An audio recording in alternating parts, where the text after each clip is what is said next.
Hello guys! So, na-reach na nga namin yung place and ayan yung asawa ko titig na titig dun sa bato. Amaze na amaze siya dyan guys pa rin sa bansa niya kasi hindi naman siya talaga totally nagstay dito sa Greece. Lagi siyang nasa labas ng kanyang bansa. So, ngayon lang niya ulit na i-explore yung Greece. So, ayan guys, mula dito, tanaw na tanaw nyo yung kabuuan ng lugar. O, diba? Super ganda. Tas dito guys, meron din silang shop na pwede kayong bumili ng drinks bago kayo bumaba.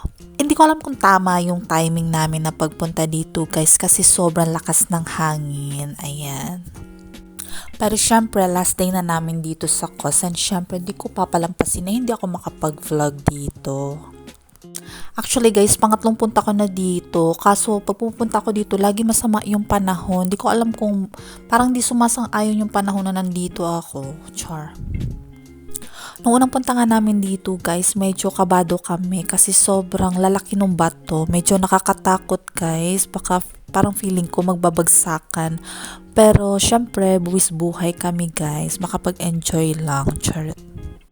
So hanggang ma-reach natin yung place guys, siguro mga 10 minutes na lakaran muna. Kaya pag pupunta kayo dito, make sure nyo na may baon kayong tubig guys para hindi kayo nagreklamo katulad ni Dudong. What you will say when December about bibingka? Forgot. Masarap. Masarap, masarap ang bibingka Mo. mo. Masarap. Masarap ang bibingka mo. Wala. Para guys sa mga may dalang sasakyan, pwede nyo rin ipasok guys dito yung mga sasakyan nyo kung hindi nyo trip maglakad. So ayan, meron dito guys malaking place na pwede nyo pagparkingan ng mga sasakyan.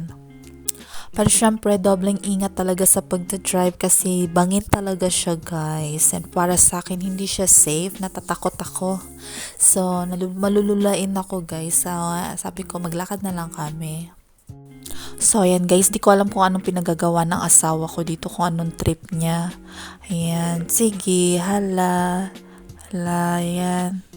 Sus, may paganong-ganon pa. Hala.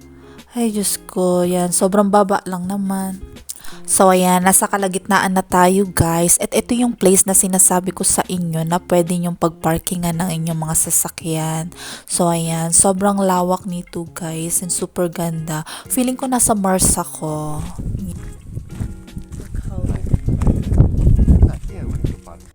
So, ayan, pababa na nga kami at nagmamadali na si Dudong.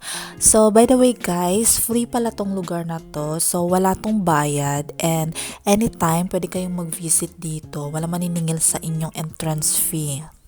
Isa yan sa mga kagandahan dito guys sa Greece kasi may mga places sila na magagandang lugar na pwede mong puntahan na hindi mo kailangan gumastos ng malaki. Isa yun guys sa mga benefits once nag-work ka sa mga islands. So, parang may free vacation ka na din. Isa din to talaga guys sa mga dream ko na makapag-travel ng mga lugar. So, never ko kaya na-experience to sa buong buhay ko. So, first time ko tong ma-experience. So, talagang nag-enjoy talaga ako sa stay ko dito sa Greece. And syempre, thank you din sa asawa ko kasi talagang dinadala niya ako sa mga lugar na magaganda. Na alam niya na mag-enjoy ako talaga. Maybe I'll take photo here.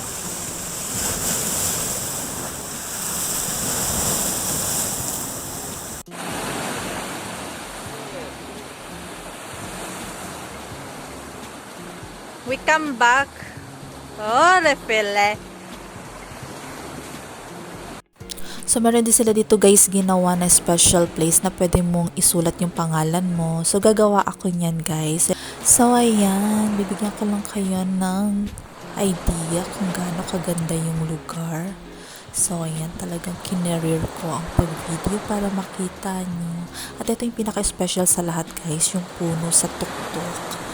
Ayan. So, malapit na tayo. See you again next video.